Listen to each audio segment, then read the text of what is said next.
Hello, everybody. Welcome to another episode of Wrestling Doesn't Make Sense. It's the show where we talk about pro wrestling and whether or not it makes sense. And today we're going to talk about wrestling theme music. It is a topic that we wanted to talk about for a long time. We're very passionate about it, I think. And I think it plays a very important role in professional wrestling. Somebody's theme music. And we're going to talk about that shit. So hooray, we've got John and Corey on the show. So if you're a fan of Wrestling Doesn't Make Sense and its YouTube page, you'll know all about us three. You know, we do watch-alongs and etc.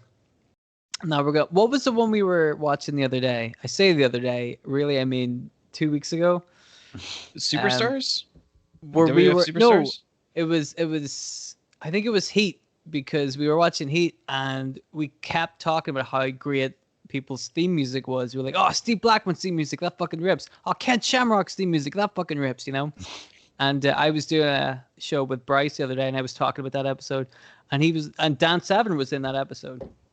And Bryce says, Dan Severn's music fucking rips.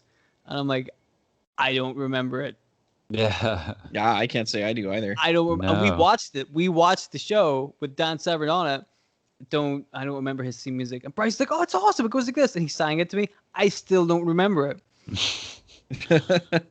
And so I think that's an important thing. Obviously that music struck a chord, pun intended, with Bryce, and made it memorable for him. But I think that's an important thing, having a very memorable and like easily identifiable theme song.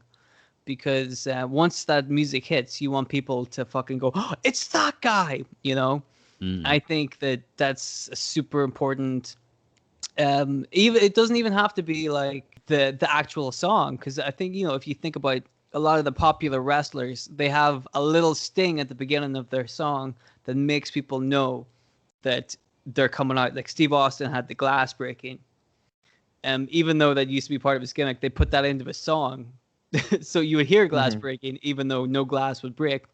And The Rock had like him saying, we smell what The Rock was cooking. Once they hear that, the song hasn't even begun and people already know what's coming out. Mick Foley had the sound of cars crashing. And DX, all they said was, are you ready? And people were like, oh my God, DX is coming out. You know what I mean? Like it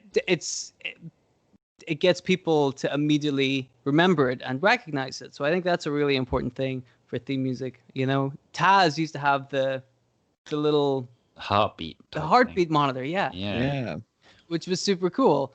Raven would have just Ravens going off, which sounds silly, but I loved Raven's music in the WWE.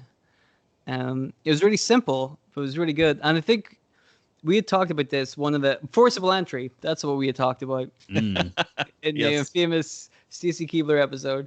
We had talked about the CD called Forcible Entry, and it had loads of bands doing versions of the theme music of different wrestlers. And somebody did a version of Raven's theme. I can't remember who it is now. Stereo Mud. Yeah, I mean, yeah. And I'm like, I like the original one better. Yep. It just sounded better. It was, that was the definition of butt rock on that one.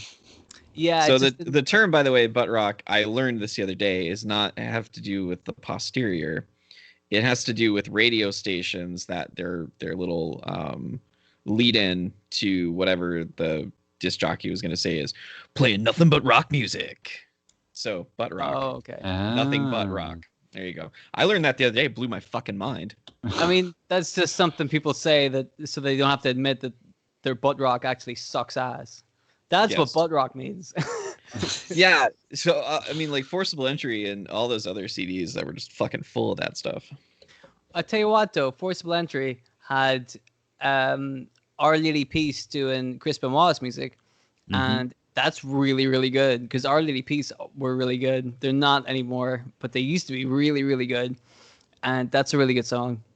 So some of the songs worked. Some of them did. Like Steve Austin had a remix by somebody on that album. Yeah, Disturbed. Disturbed. I am like, I mean, that one wasn't bad, but you're like, you could just have Steve Austin's music. That was still good. I think Chris Jericho had Seven Death do his theme music as well, didn't he? Yeah. Yes, Chris Jericho was on that. Yeah. The Dudley Boys were on there. Mm. Who the Yeah, fuck I did think the they had Dudley Boys won? Power Man 5000. Sounds familiar. Yeah, Yeah. it's Rob Zombie's little brother. Oh, it wasn't. Ah. Was Rob Zombie on there with He did Edge's Edge? music for a while. Yeah. And then that CD also had which we talked about on the Stacy Keebler episode. So I was just thinking Legs. about how Rob Zombie, every single one of his songs sound the same. I watched a video the other day where somebody took the lyrics of Dragula and put it over the song that he did for Edge. I think it was called like Never Gonna Stop Me, and it's like virtually the same fucking song. Oh, but like Edge is a perfect kind of thing of what I was talking about, where it says, what You did think it say? you know me? You think you know me? Yeah. And like once you hear that, you're like, it's Edge Christian. Yeah. Or Edge. I mean, in my head, it's Just still Edge Edge. Christian because. Well, and remember Christian had the opera singers, which that I was used to always my favorite. love. That That's was my favorite amazing. one. That theme song, that one there, fucking rips. Top tier. Oh, definitely God tier. Yeah. That song is so good. But then they remixed that one, and it wasn't as good. No, and then he changed to something that like Evanescence, something that sounded like Evanescence, if not Evanescence. Mm. Something. Maybe it was. There was I think what we really have to address is there was a period of time in the WWE F or WWE where they started getting licensed music, where like they would like have bands do their themes, and almost all of them sucked really bad. Like I missed the house. Like I loved the house music that the WCW would use occasionally, just because they were all knockoffs of popular songs. Oh yeah. There was a bunch. Ravens was "Come as You Are" by Nirvana, Yeah. and DDP's was "Smell Like Teen Spirit." Jericho's was Even Flow by Mhm. Pearl Jam, and that's like when you hear it, you're like, oh, holy shit, dude. I love that one because you can tell which note they switched around. You know what I mean? They changed one note. Yeah, they They just changed one note. they turn like they'll switch a note from here to there, and then like that's They'll a totally speed it new up a riff. little Like bit. it's exactly the same riff, the same structure, the same chord progression. It's the same song, fellas. Like, no, it's Do you different. remember- You learn. I'm sure you've seen that interview with Vanilla Ice where he was trying to argue that his song was not ripping off "Under Pressure" by Queen and David Bowie, and because he was Yeah. just like, oh, see, there's that little from the hi-hat that makes it a totally different song. Yeah, exactly. That's exactly the same thing with this. They were like, look, it's different. You're like, it sounds almost exactly the same, and the guy's like, that's right, almost exactly the same. And you know who continued on that proud tradition? TNA. TNA had the same thing where a lot of the entrance musics were just knockoff versions of other songs. Yeah. That's one of the things that used to turn me off TNA was that their custom made music was so bad. What you got against Dale Oliver? Dude, I'll tell you exactly what I have. That was the against guy who them. did all their custom It music. wasn't very good at doing them because none of the music fit. If you look at a good wrestling theme and the wrestler that goes with it, the music fits the character. It Yes. just fits. There's something about it that works for that. So when you hear that music, you see that guy, you're like, that makes sense. Yes, of course. Steve Austin's music it Perfect. fits. It's When you see perfect that guy example walking of down that. the ramp, it's perfect, right? And Yeah. with TNA, they didn't get that right. And I saw that with a lot of different other companies. Like WWE got it right, and WCW would sometimes get it right and sometimes not get it right. I mean, the NWO one is perfect. Yeah. Like, the NWO theme plays, and I'm talking about NWA team, not the NWO B team Yes, music that they had. NWA team music fits that group perfectly. But the B Mhm. team sounds so out of place. You're like, this is just Absolutely. a silly diddly dinky song. And you're like, but That's if how you know your if you fucking hear the place. It's song, just you're like, that's not a a big name in the NWO because you're coming out to the same music as Vicious and Delicious. it just doesn't fit. And these guys have to come out and pretend they're big fucking tough guys, and there's this silly dinky donkey music over the top. You're like, that doesn't fit, So I think a great example of your music matching the character you mentioned earlier, Stone Cold Steve Austin. That one's perfect. The Rock, I think, is also perfect. Mm-hmm. What are some examples of bad ones? Like whose music does not fit them whatsoever? All the guys in TNA that I just said. AJ Styles had some rough ones. Do you know what I didn't like? I didn't I'm like. still not convinced he has a good theme, to be frank. Yeah.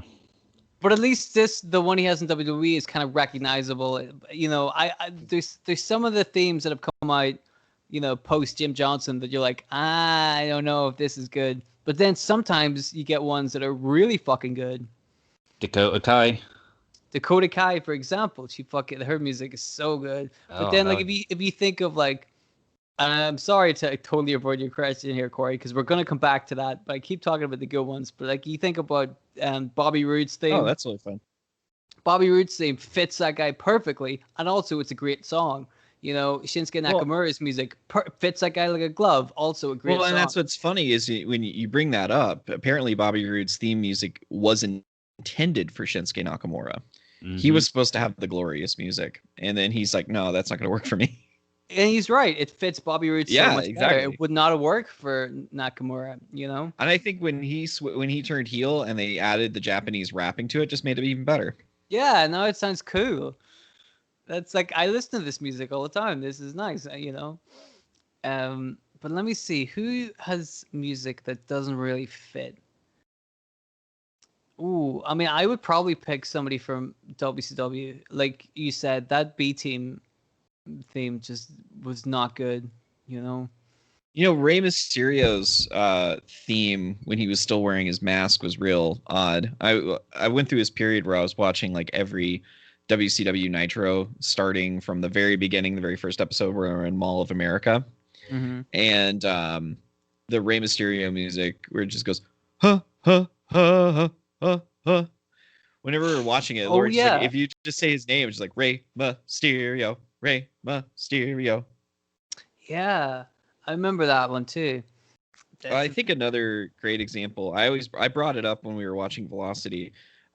Billy Kidman's music when he became like a solo guy in WCW was really good, and then when he came over to WB, they kept it for a little bit, but then he switched into this like really weird hip hop music that just did not fit him whatsoever. It was just kind of like when I heard the music, I was just thinking of like rapper in Miami. There's jet skis on the water. He's wearing all white, lots of jewelry, drinking. But then you see Billy Kidman, who's just at this point a middle-aged white guy from Allentown, Pennsylvania, and it's like, well, that doesn't fit at all.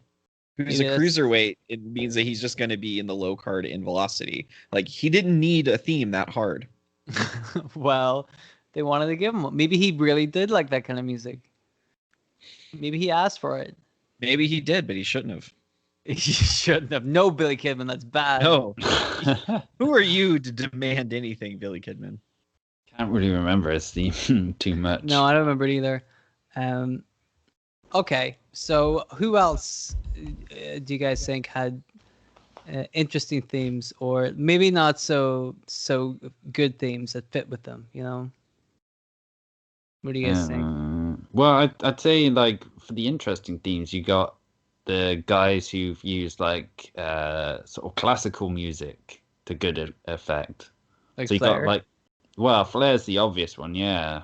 That one from some Richard Strauss opera or something, but everyone knows it from 2001 Space Odyssey, which I guess kind of fits with Ric Flair, seeing as he's someone who kind of like to offer women a ride on Space Mountain, so yeah, but that always had that classic feel to it. But then like more modern, like Daniel Bryan doing Flight of the Valkyries as well. Yeah, like I always thought that sort of rocked up version of his worked really well. Yeah, like you wouldn't expect that, but it works really well, I think one that may not, I don't know, it doesn't personally work for me. I know a lot of people really like it for sentimental reasons. I've always been confused by Macho Man using pomp and circumstance. What music would you have had Macho Man have? Him rap his own music? Yeah, man.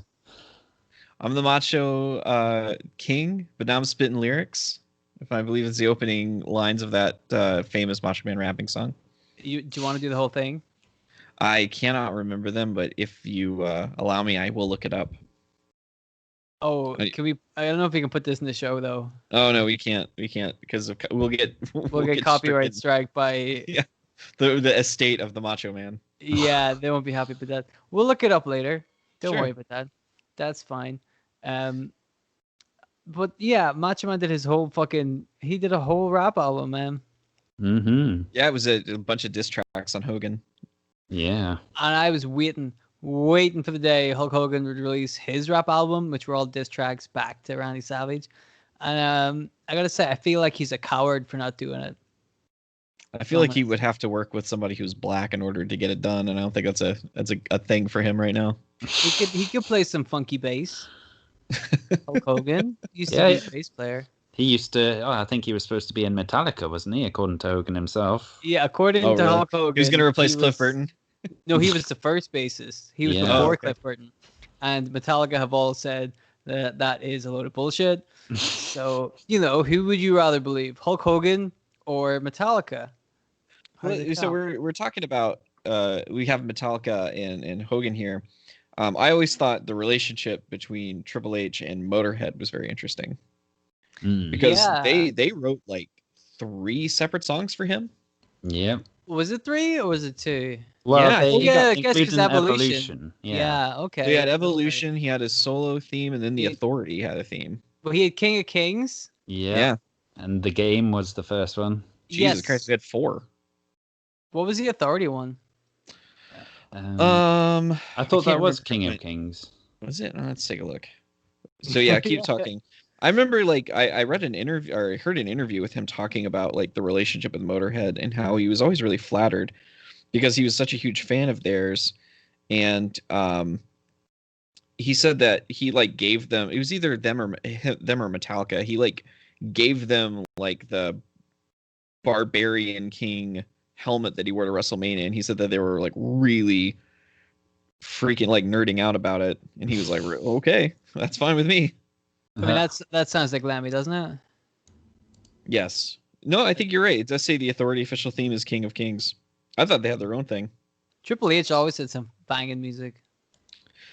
Yeah, I have very complicated feelings about the before Motorhead did it. I remember being a kid being really into that DX house band songs, but like looking back, it's kind of garbage. Yeah. I love it. I love that. There was such a long build up to that too. Like the intro to it was a lot longer than I think it should have been. Yeah, because that's whenever Shawn Michaels and Triple H would spend their time on the entrance ramp doing silly things. They would have plenty of time to do that, and then once they started walking down the ramp and getting closer to the ring, then things. Then it was time to break it down. Mm-hmm. So they did the DX house band. Once again, did multiple songs. So they had the DX theme. They had the Triple H theme, and then they did a theme for X-Pac, if I'm not mistaken. Yes. That one was, I enjoyed the X-Pac one. The X-Pac one was all right, man. Yeah. Oh, we were talking about themes that didn't fit wrestlers. Let's talk about X Factor and Uncle Kracker. Yeah, how weird was that? Kind of like a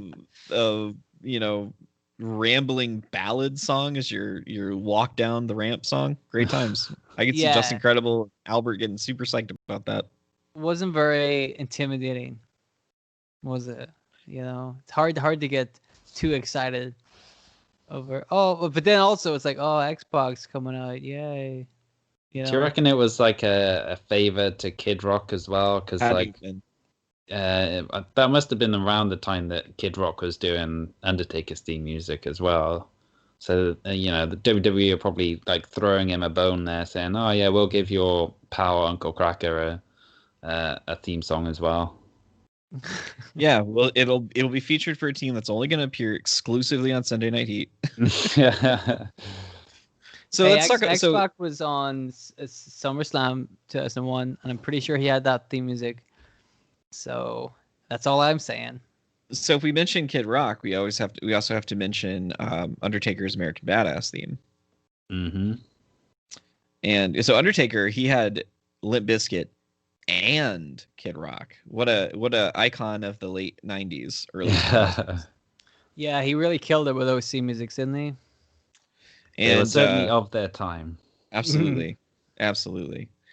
Now, what's funny about that is, do you remember in one of the early SmackDown video games, Fred Durst was an unlockable character? Yes. Which one was that?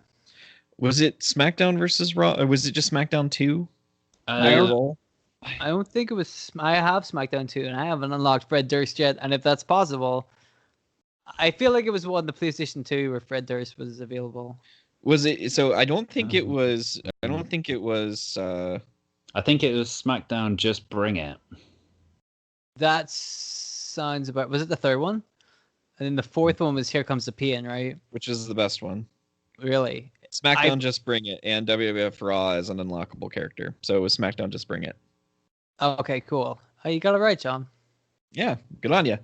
I did look it up, so. Oh, you could have pretended that you didn't. Yeah, man. Oh, John's super smart about everything. I think Here Comes the Pain, by the way, was fantastic. But Jesus. So we're talking about music stings that kind of give you the heads up of somebody coming to the ring. Brock Lesnar always had a really good one too. That weird noise. Yeah, that weird noise, and then the big beat. I think that was a pretty good one. Yeah, it's like exactly. It's like a sea lion or something like. Yeah. Like wow, and then the music hits. So there's fucking Gangrel and like the weird heavy breathing. That's a really good one too. Yeah, that's a really, really good one. But then that one also had like the kick-ass entrance as well to go along with the good theme music, which makes it even more memorable. Yeah, see, that had the whole package. You know, that was like a whole thing. Gangrel was fucking amazing. Apparently he still is. Like, even at his age, he'll do like 15, 20-minute long singles matches and they'd be pretty decent. So good on Gangrel. Yeah, he was on AEW, wasn't he, in that Matt Hardy garbage thing? Oh yeah. Yeah. Like, I thought I was gonna get real excited. I was like, holy shit, is he on Dark?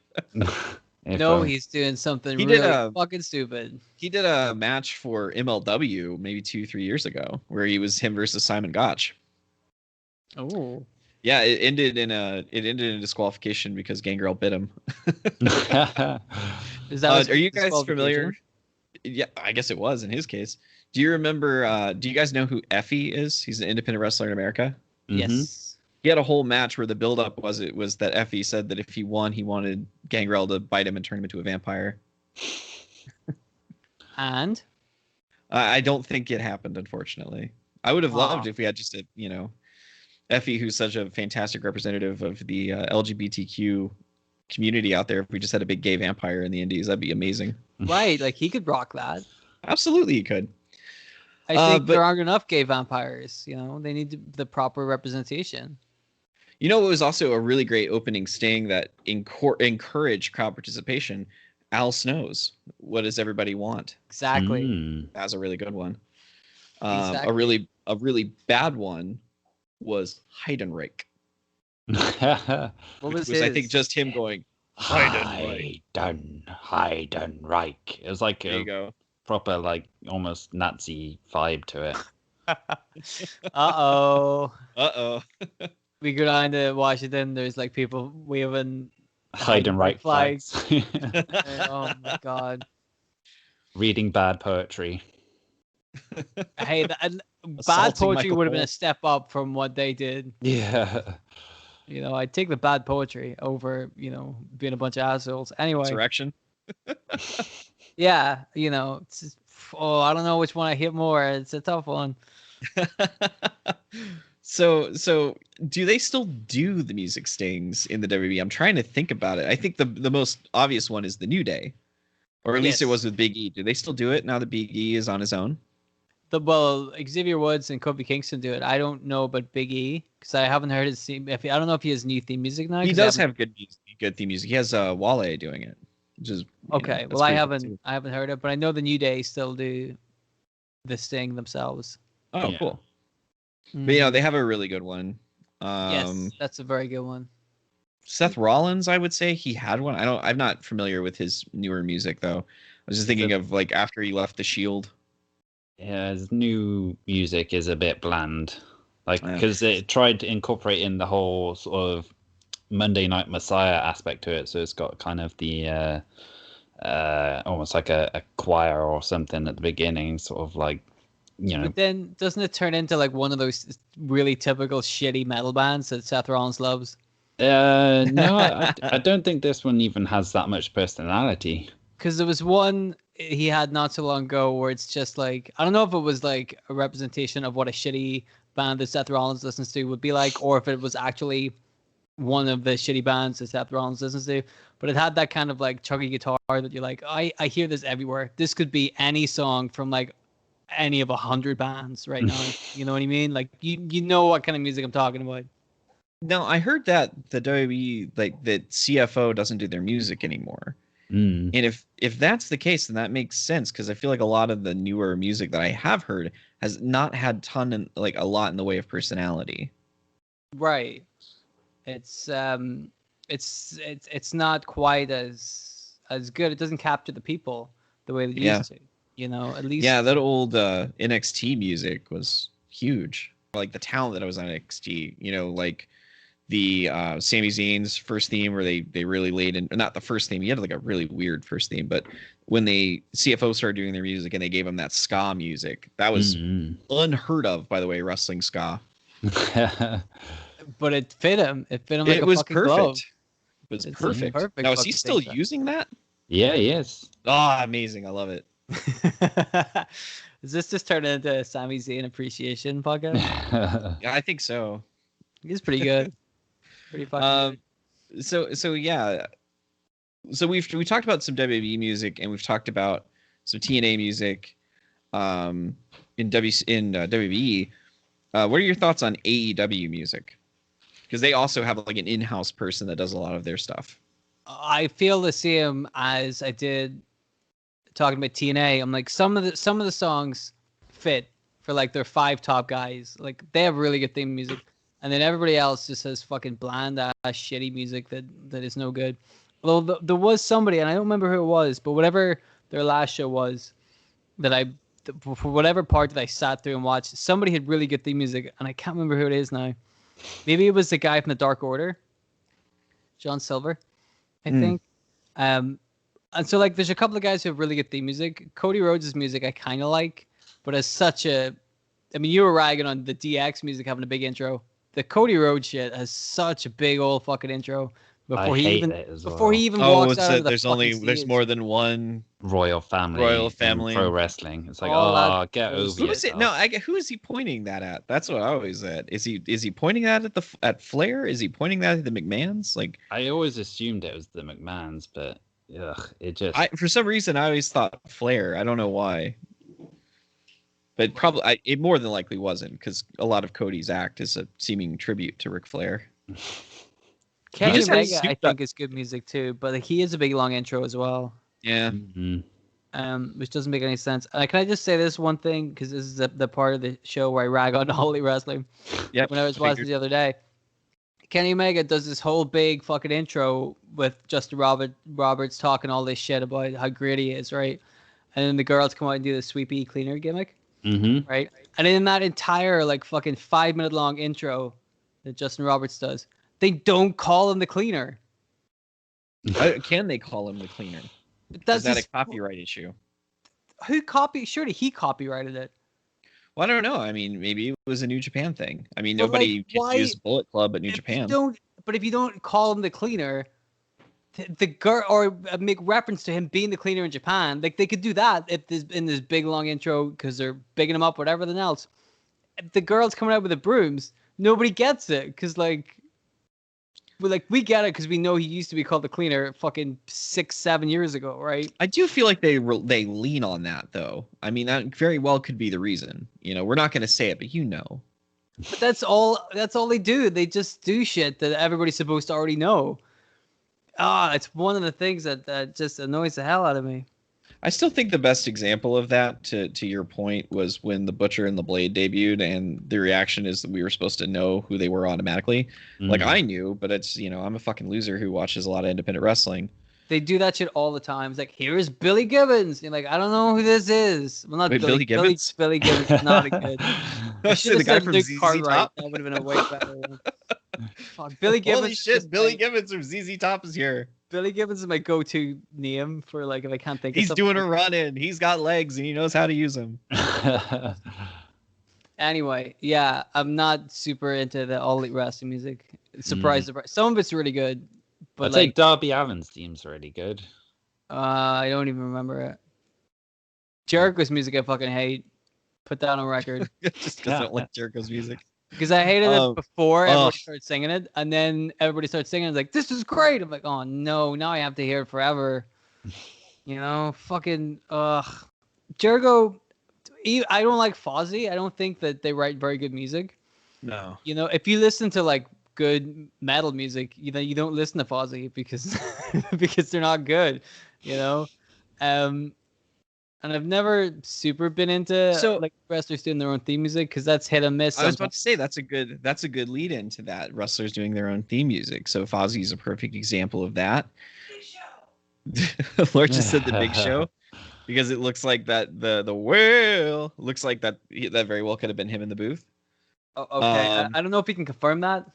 I'm gonna speculate on that. Where in my country, it's about how we feel. It's not about facts, and I feel like Big Show did his own theme.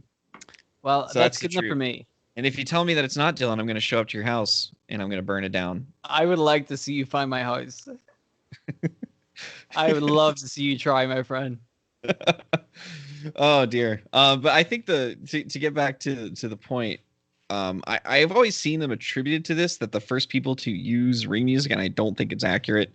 But they definitely, I think, were the first to make their own ring music. Was Michael P.S. Hayes and the Freebirds, who came to the ring with Bad Street USA. Yes, they did. Have you ever watched the music video that he made for that? I think. Did you show that to me before? I may have. I'm in love with it because I think it's fucking hysterical. Yeah. I think my favorite part is fucking Buddy Roberts and Terry Gordy running around looking like they're about to start a fight with somebody. Well, they're tough dudes. They were. Terry Gordy, absolutely. I remember watching WCW whenever Conan made his own song. Yeah, I remember that. So I was watching this episode of Nitro, and the episode of Nitro wasn't good to begin with because a lot of it was hyping up a confrontation with Jay Leno. So you know that it's not. Yeah, you know it's not going to be a quality episode. But what happened was Conan wrote a song and he was playing it on the show, and he's like, later on we're going to give you a little snippet of Conan's song.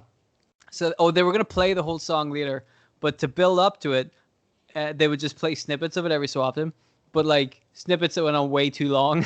So we got the same parts of the song like repeatedly over and over again.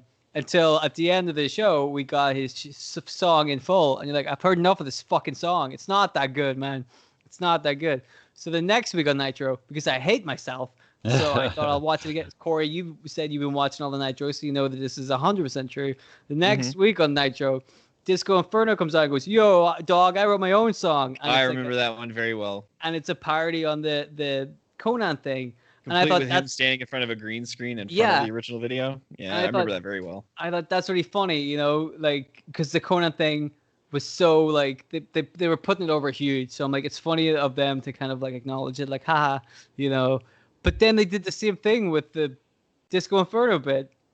They're like, we're gonna play the whole Disco Inferno thing at the end of the show, but until we get there, at the end of this 2-hour-long show, here's another snippet of the song. And you're like, by the time they did show the song, you're like, number one, the joke has worn itself out a long time ago. And number two, this is also a shitty song. Why are you doing this to me? So then Conan and Disco Inferno had a feud over who had the shittier song. I mean, really, they had it over who had the better song, but I think we can both agree it was about. So is that better or worse than Booker T having a feud with Edge about a shampoo commercial? Well, you remember Booker T had the feud with Ahmed Johnson over who had the letter T. And then we also had the Jericho versus Kane belts on Jericho spilling coffee on Kane. That was another. But that makes more sense than getting the rights to the letter T. Like that's just such a fucking stupid. Oh, it's WCW. Why do they do it to me? Why do they do it? We're gonna have to do this company that's been dead for about 20 years now. Why do you keep hurting, Dylan? Well, obviously their influence has been heavily noticed by All Elite Wrestling, which is WCW incarnate. Whether or not people want to realize that or not, that's exactly what it is. Can we also address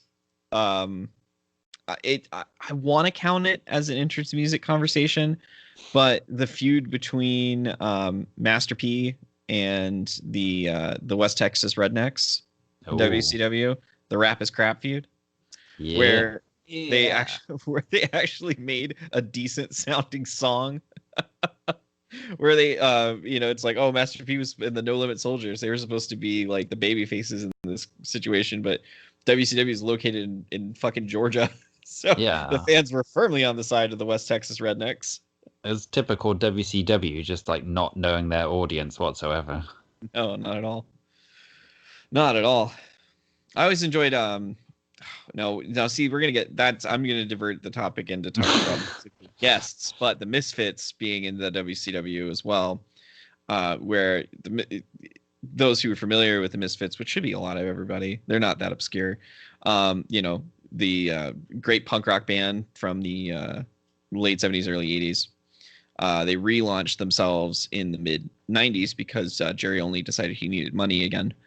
And they ended up getting a weird roster spot in WCW where they were just palling around with Vampiro and getting into a feud with Dr. Death, Steve Williams.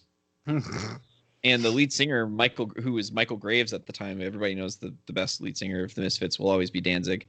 Michael Graves talked about how in these WCW things, Jerry Only, who's the bassist, and Doyle Wolfgang von Frankenstein, who's a guitarist, they are power lifters. Like, they're big, buff dudes. To this day, Doyle is built like a goddamn tank. So they were not going to be doing a whole lot of bumping. And the other guy, Dr. Chud, he's the drummer. This is my community we're talking about. So Dr. Chud also was a pretty big boy, but Michael Graves, who's the singer, was not very big at all. So he just got ragdolled by Dr. Death, and I don't think they bothered to teach him how to bump. So Dr. Death, who had a great reputation from being in Japan and being fucking stiff, just throwing around this dude with skull face paint. But that's exactly it, man. That's WCW. They have Dr. Death, Steve Williams, and they're like, I know exactly what to do with you. You're gonna feud with this punk rock band. Good lord, what the fuck's wrong with them? Oh, fucking WCW also had the Kiss Demon. Yeah, Dale Torberg. Wow, and they promised him like a main event spot to appease Kiss, and then both WCW and Kiss both lost interest in the deal almost immediately. Do you blame them? I mean, he got a feud with Vampiro, and he got to be in the ring at the same time as Sting. I mean, Vampiro was getting pretty heavily pushed at the time, and they did as much as they could probably do with him. They worked their hearts. Do you remember when Dale Torberg made a return to wrestling very briefly in TNA? Yes, Suicide. Yep, he was Suicide. Mm-hmm. No, there's this weird thing where like the Chicago White Sox had like won the World Series recently, if I'm not mistaken, and one of their star players were a big fan of professional wrestling and loved TNA. So it's like, oh, Dale Torberg, he's a professional wrestler and he's with the White Sox. Bring them all in. It was a whole weird thing. Don't remember that at all. No. Yeah, it was very brief. Speaking of things that you guys don't remember at all, do you remember how Test was introduced to the WWE? You guys remember Test, right? Test. This is a test. I loved his theme music, by the way. I didn't understand it, but I loved it. It sounded like somebody speaking into the wrong end of a megaphone. Yeah. It was all nonsense. It was all nonsense. But he was somebody's bodyguard, right? Motley Crue, wasn't it? Exactly. Test was introduced on an episode of Sunday Night Heat, where he was the bodyguard and roadie for Motley Crue while they were doing a sound check. Nice. What the fuck does that have to do with professional wrestling, you're asking yourself? I don't know either. Test always seemed like somebody who got jerked around an awful lot. But he also wasn't super good. Oh, no. He had a good big boot. That was all he had going for him. That would why didn't they push Test further? Oh, I remember why. I just remember when he made like a surprise debut at a TNA pay-per-view, but he was so gassed up on steroids that they didn't bring him back. So it's like, if you're watching TNA, he like, oh my God, it's Andrew the Punisher Martin. He's here. And then the next week, no mention of him whatsoever. To be fair, steroids are delicious.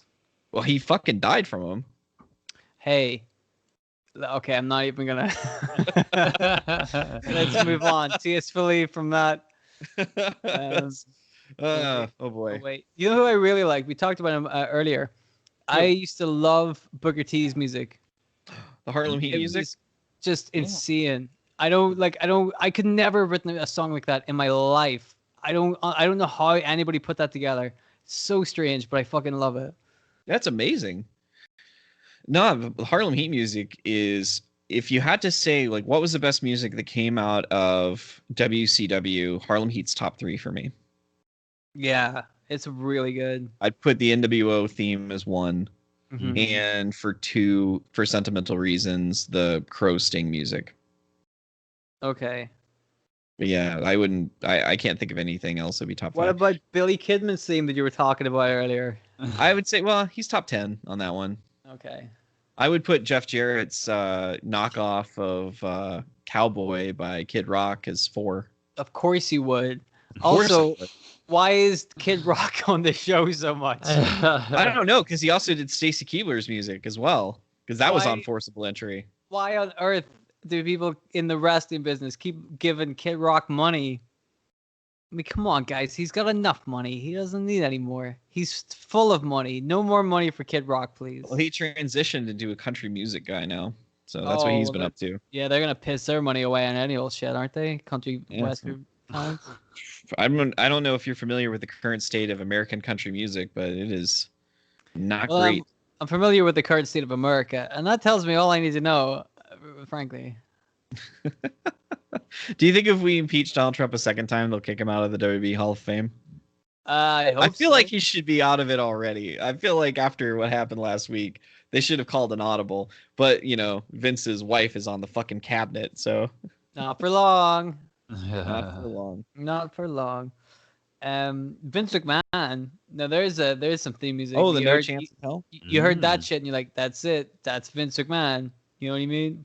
That suits him to a fucking T. You know, it's perfect. He can do his proper little swagger down to the ring to that. Oh, he loves it. You know he's walking around the house like that, you know? Like he shut his pants. well. Shane McMahon had a good one too with the Here Comes the Money. Yeah. You know who had some Stephanie McMahon had terrible music. Oh god, yeah. I can't even really remember how it went. I think it started off saying she's all grown up now.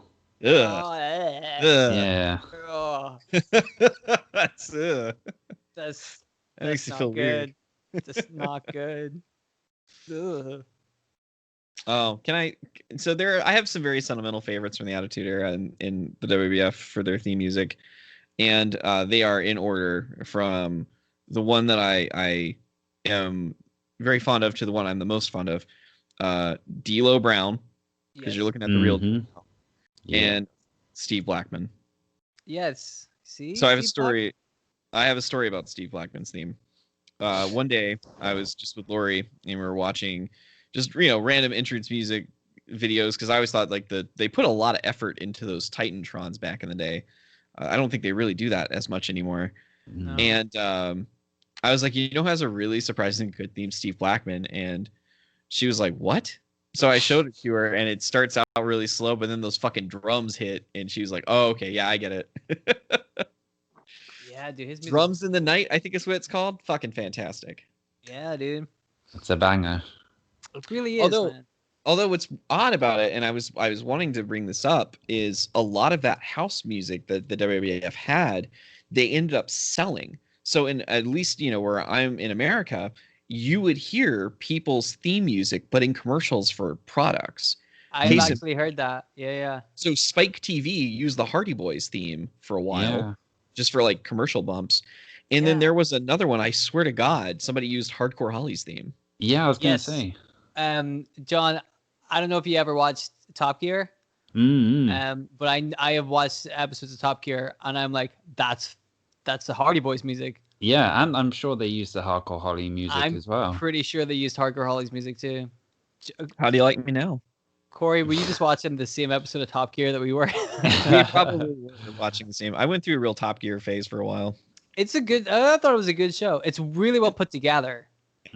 like from a editing standpoint, from like a technical standpoint, it's a very well put together show. Yes, but they did have 3 dickheads.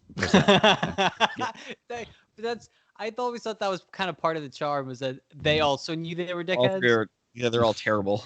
They were all terrible, but they were That's the also charm, is fully our aware person that they were is terrible. terrible. I'm like, well, there's kind of a charm there. I mean, they were. I mean, Clarkson. I mean, I thought James May was the most tolerable one of the group. He just struck me as just an old stoner. Yeah, he just seems like you could have a pint with that guy, no problem. I reckon I could have a pint with Clarkson.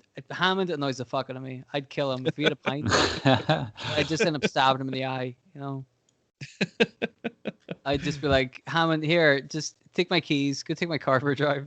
So, if for those listening, this is the podcast within a podcast where we discuss Top Gear. Right. Back to music. Although Top Gear always had some banging music on it. Yeah, I would agree with that. Anyway, let's go back to wrestling. What else do you guys want to say about theme music? Should we wrap things up pretty soon? What's your favorite wrestling music? You can give me a top 5 if you can cobble one together. If you can't, just top couple. Give me. I've mentioned several, so I'm gonna step back on this one. I've already mentioned a bunch. I'd go for Shawn Michaels' "Sexy Boy" as my top theme music of all time. I think it's just classic, and the lyrics are great, and it's got a badass guitar solo. I mean, what more can you ask for, really? I agree with you for a lot of it. It starts with a bunch of girls kind of moaning his name, his initials. Yeah. Lori immediately knows which one I'm talking about too. Oh, everybody knows that music. Well acquainted with that one.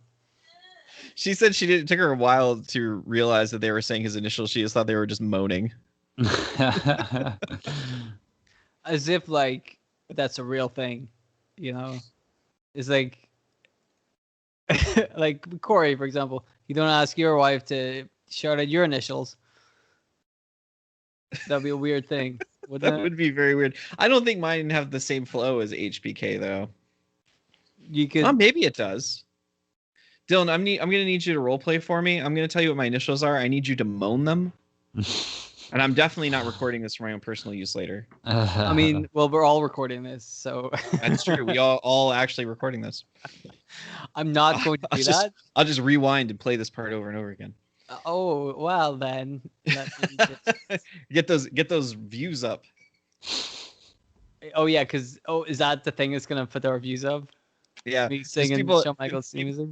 Yeah, Dylan, go ahead and break into Shawn Michaels music for me. You got it. Do you have others that you wanted to mention? I'm more inclined towards like the early 90s scene. So, oh, really? Yeah. So, like the $1 Million Man theme I always loved as a kid, which is basically just him, cackling for most of it. But it also is like Shawn Michaels' theme. It had some really good lyrics where he's just like bigging himself up and telling everyone how great he is and how much money he's got and how he always gets his way. I know that's his gimmick, but like Donald Trump would use that. It's such a weird thing to like. I'm gonna write a song. Here we go. No, gotta write some let's lyrics. Talk about. I'm really great and I've got loads of money. Like. I have 2 points I want to make. Point 1. The President of the United States has his own theme song in the WWE. That is absolutely true. He comes out to that money, money, money, money. Mm-hmm. That's true. Yep, it was the theme to The Apprentice. But it still counts as a wrestling theme because he was at WrestleMania with it. And the other thing I wanted to mention was I really appreciate that old theme music from the early 90s because we're in the late 90s, and so a lot of it was just like, oh, let's get you hyped up for this wrestler. Here's like just a guitar riff or whatever. Back in the day, they would tell you what this guy was all about. Right, exactly. That was like, and that's sometimes the it worked, use of Titantron with it. Like the it wouldn't just be cool wrestling moves. The Titantron would like the Repo Man. It would show him like repo and shit, with his big fucking car hook. Yeah. Big Boss Man's theme warned you not to go to Cobb County, Georgia, which I have no desire to do. So it worked. Yeah, the Mounties theme telling us how handsome and brave and strong he is. Now here's another one. the Rougeaus, where they were singing like that they were American boys, Oh yeah. but the lyrics that were in French, and the French lyrics were just talking about shit about America. That is like a weird level that theme music had no business going on. That was playing to their character perfectly. That is underrepresented. How cool that was. Mm-hmm. But do you think they did that just because nobody could be bothered to double check? Absolutely. You know what I mean? Like they showed it to Vince McMahon. He's like, whatever. I like the bits in English. Yeah, exactly. You guys are just like speaking gibberish in those other parts, right? And like, yeah, absolutely. No, excellent. Absolutely. I think a really terrible example of that is the early WCW themes from the early 90s. I always laugh about it because the Steiner's song is called Steiner Line, and if you've never heard it, please go out of your way to do so. I have heard it. It's the story of two brothers. We're like, well, there you go. Well, it's about time I heard this story right when I decided to watch a wrestling match. Yeah. Tell me the story. Fuck the match. They're both in their late 20s, early 30s, so it's gonna take a little bit of time. Well, it's a very different story now. Oh, absolutely. Mm-hmm. Very different story. Real quick, what's your favorite wrestling theme music that was written by an actual band? So I know what mine is. I think the thing about it is I like it for so many reasons, and not one of them is I like how it sounds. And it has to do with the name of the song, but Metalingus by Alter Bridge that did Edge's theme. That's like the iconic Edge theme for a lot of people. And I think it's a good one, but I just love the fact that it's fucking called Metalingus.